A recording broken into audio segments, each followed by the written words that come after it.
After my son used his spare key to search my home behind my back, I didn't say a word. Instead, I set a trap and waited. And he fell for every bit of it. Every Sunday morning, I make coffee the same way I have for the last 40 years. 2 scoops, not 3. The good stuff from the canister my late wife, Gloria, used to keep on the second shelf of the cabinet above the stove. I still keep it there.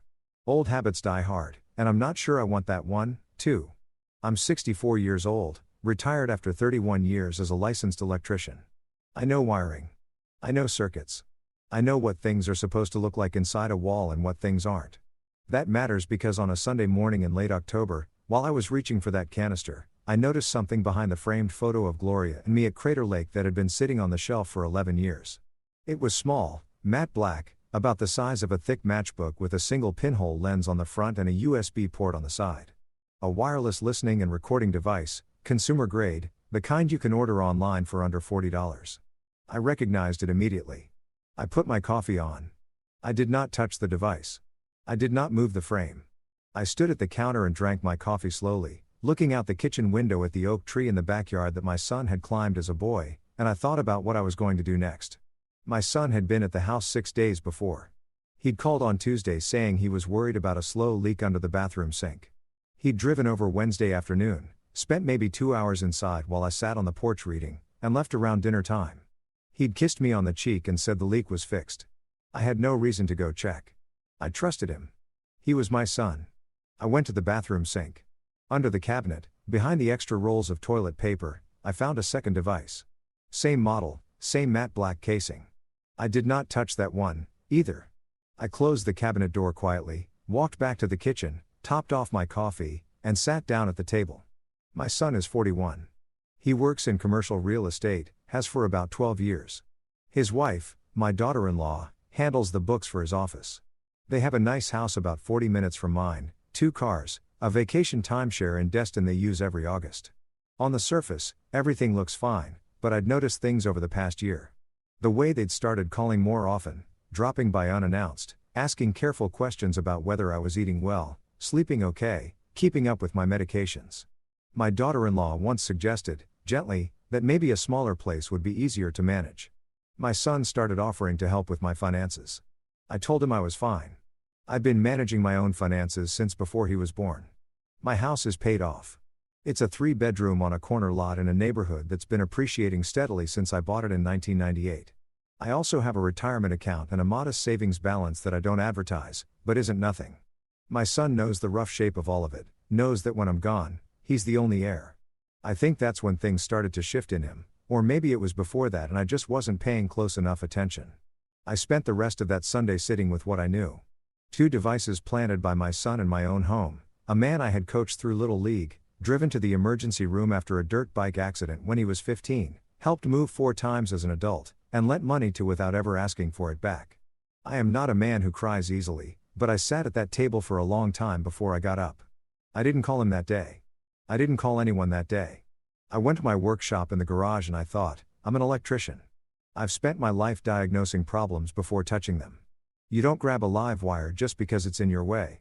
You figure out where the current is coming from, and then you cut the power at the source. Monday morning, I called my neighbor, Carol. She's 72, sharp as a tack, and she's known me for 18 years. I told her I needed a favor. I asked her not to ask why yet. She said, fine. Carol is that kind of person. Then I called Dale. Dale and I worked together for a decade before he left the trades to finish his law degree at night. He practices out of an office about 20 minutes away. Wills, estates, real property disputes. He is not the flashiest attorney in the county, but he is meticulous and he is loyal.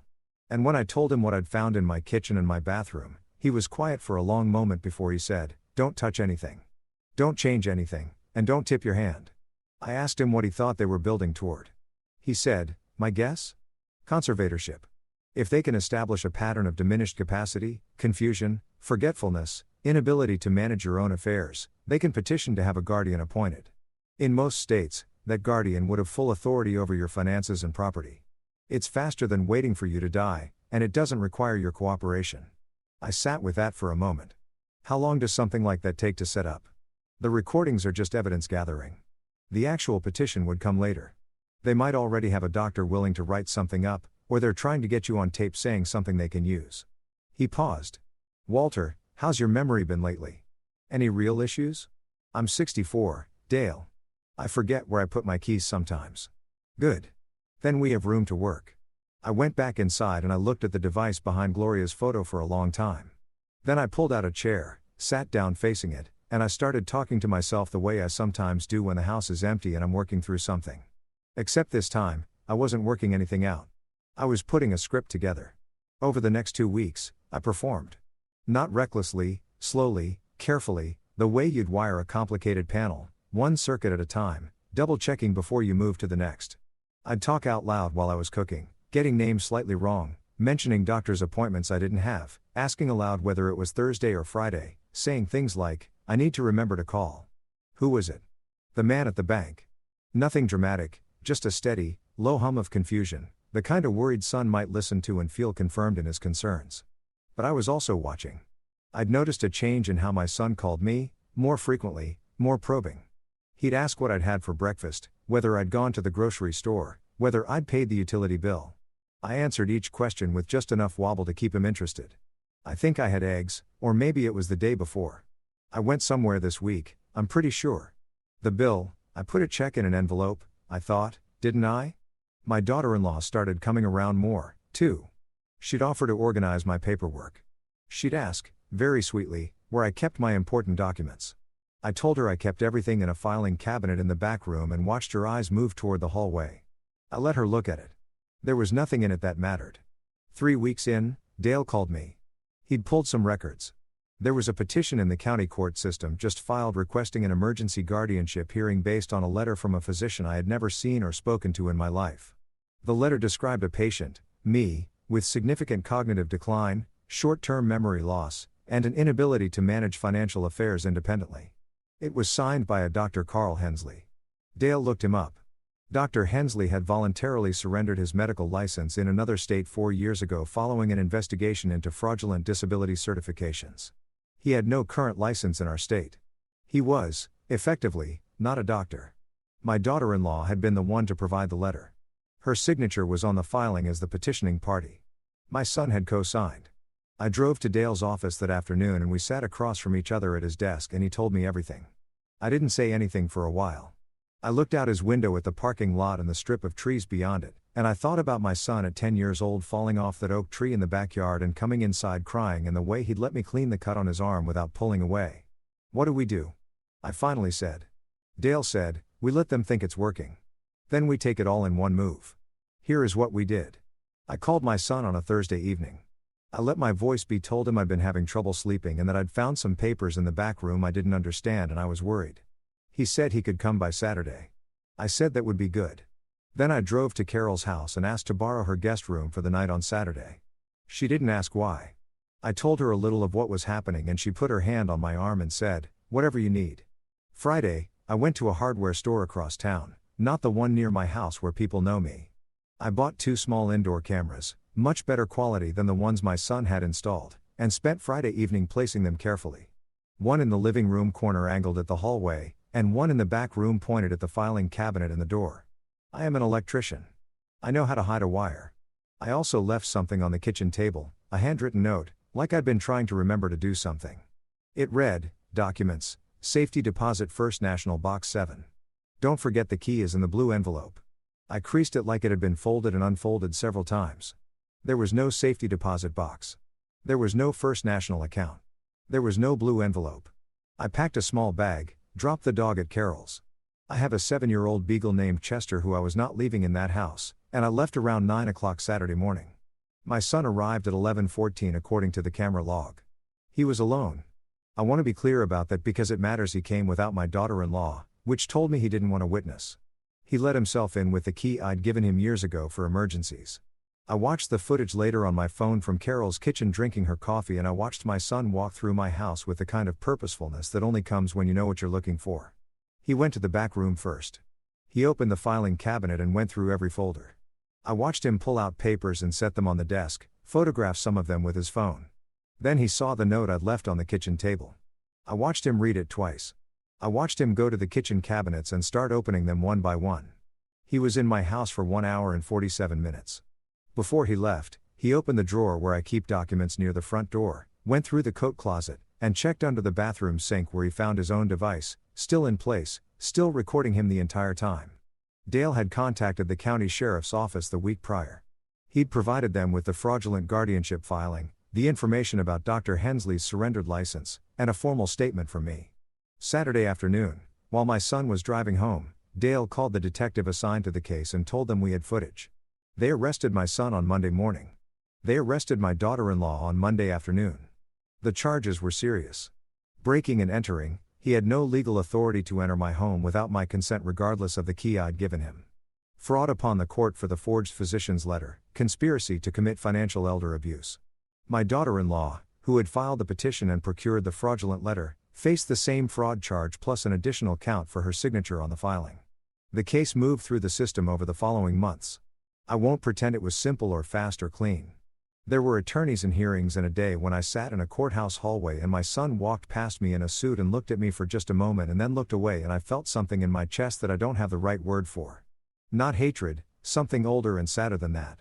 My son took a plea. 30 months of probation, a significant fine, mandatory restitution, and a formal court record. My daughter-in-law took a separate plea. She received probation as well and was ordered to complete 200 hours of community service. The petition for guardianship was dismissed with prejudice. Dr. Hensley, if you can call him that, was referred to federal investigators. Fraudulent medical certifications used in a court filing have a different set of consequences than state charges. I don't know exactly where that landed, but Dale told me it wasn't good for him. I changed the locks on my house the Monday they made the arrests. I also changed my will, which I should have updated years ago anyway. I established a revocable living trust. Dale had been recommending this for a while, which means my property and accounts are now structured in a way that makes this kind of petition significantly harder to file in the file. Not impossible. Not impossible. Nothing is impossible when someone is determined and dishonest, but harder.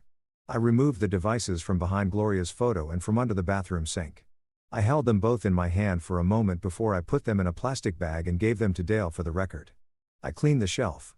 I straightened the photo. Gloria is smiling in it, squinting a little into the afternoon sun at the lake, and I stood there longer than I needed to. People ask me sometimes, people who've heard pieces of this, whether I'm angry. The answer is complicated.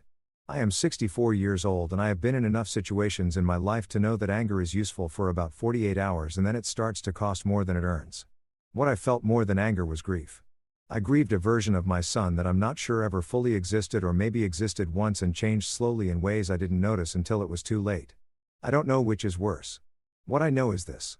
I spent 31 years running wire through walls and ceilings and floors of other people's houses, making sure the current went where it was supposed to go and didn't go where it could cause harm. I was careful. I was methodical.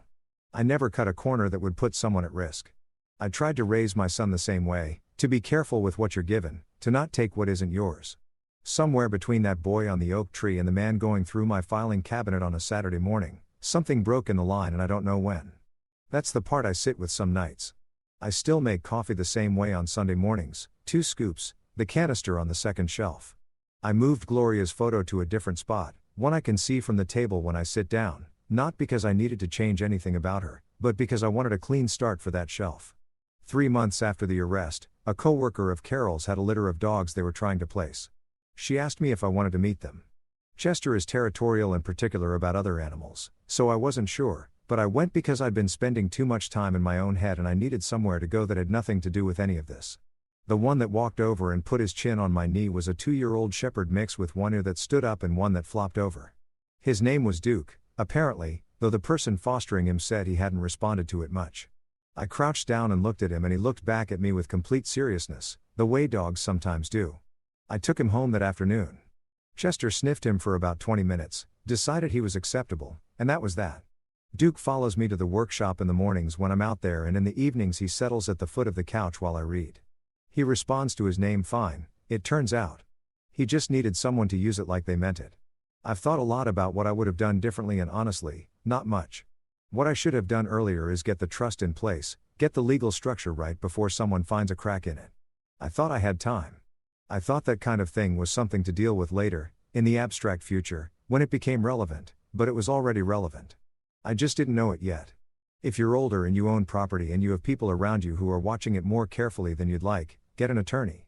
Not a family friend who does traffic tickets. An estate attorney. Have a real conversation about what you want to happen and how to make sure it happens that way and not some other way. It's not morbid. It's the opposite. It's the thing that lets you stop thinking about it and just live. I'm not a man who spends much time looking backward, but I'll tell you this. The morning I found the device behind Gloria's photo, something in me got very quiet and very clear. Like when you isolate a circuit and test it and you find exactly where the fault is and you know with complete precision what has to be fixed and how. There's no panic in that moment. There's just work to be done. And when it was finished, I drove home, let the dogs out in the backyard, and sat on the porch until it got dark. The oak tree is still there. It's gotten bigger than I remember it being. The branch my son used to climb doesn't look like it could hold him anymore, which is probably fine because he's 41 years old and some things aren't meant to carry what they used to. I still live on the same corner lot. My house is still mine, and on Sunday mornings, when the light comes through the kitchen window at the right angle and hits the shelf where Gloria's photo sits, I drink my coffee and I am, if not entirely at peace, then pointed in the right direction. That's about as much as a 64-year-old man can reasonably ask for.